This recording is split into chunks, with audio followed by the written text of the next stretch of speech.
together, and of course, I don't dictate at all what she's doing with her work. Tells me how to paint. No, I do not. Do it. But anyway, I'd like you to welcome Robyn. She's going to be talking, and she's going to choose some works in the background, choose some works in here, and then after that, we're actually going to go outside because there's a large piece that really needs to be seen from outside, and then she also will continue to talk about the work. So, welcome. Okay, so I've never done this before, so bear with me. I guess I'll give you just a little background. I spend most of my days alone in my studio for hours and hours. And, you know, it gives me time to think and reflect on life. I was born in Decorah, Iowa. I lived there for 22 years, including going to Luther College. And I was an art major. And I ended up being an art major because I just loved the smell of paint. And I just kept sticking my head in the door. And I love color, as you can see. Color really lifts me.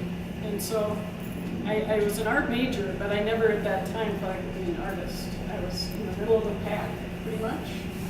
I had a teaching degree. I did a little bit of teaching. I was a stay-at-home mom. I really wanted to do that, and I got to do that. That was important to me. I did some painting and some artistry at that time, those 14 years. And in 1994, I got my first commission from a church to do some paintings on a specific piece of scripture. And I found that experience to be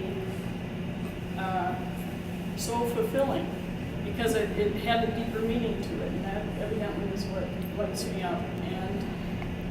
And so that kind of got that ball rolling a little bit. I've done a lot of illustration work for a church bulletin cover company. It's in Sleepy Eye, which is near New Ulm, where I live.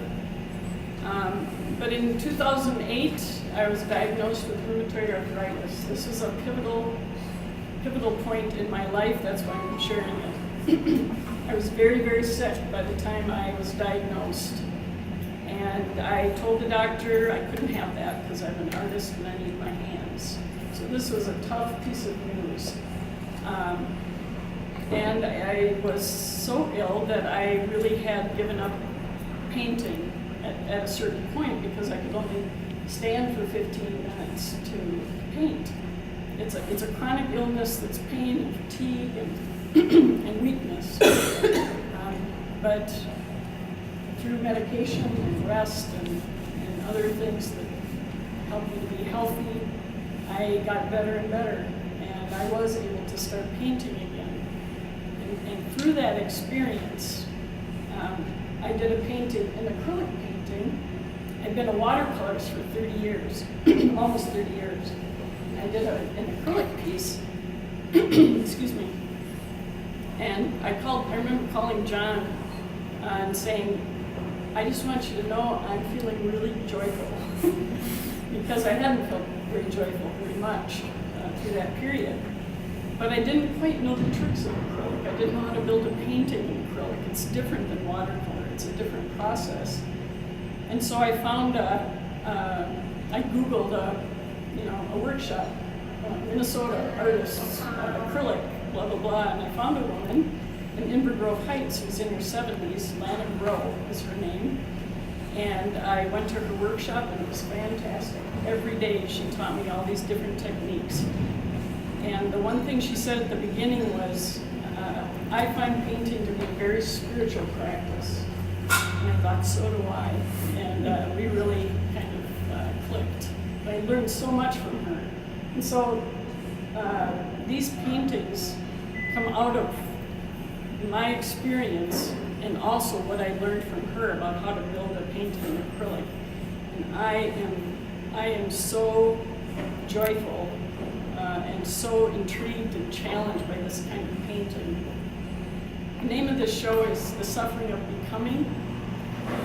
I did a show show at Luther College last year called Contrasts, Suffering and Hope. You see a theme of suffering in here. You know, it's not a subject people just come running to necessarily, but it is something I feel we all share as humans. We all have experienced some kind of suffering. And so through that experience of my own suffering and coming out of it, I felt I wanted to paint about that subject. And so these paintings are sort of my reflections of, and you can see by the titles, my reflections on things that I pulled out of a very dark period. And you know, I feel like suffering is both grieving and gratitude. It's a weird mix, you know. You grieve the losses, but you are so grateful for any little thing that shows life or hope. So that's where this comes from. All of these things. I guess the protocol is to now speak about a couple pieces or so. So Yes, it is. gather around. It's on.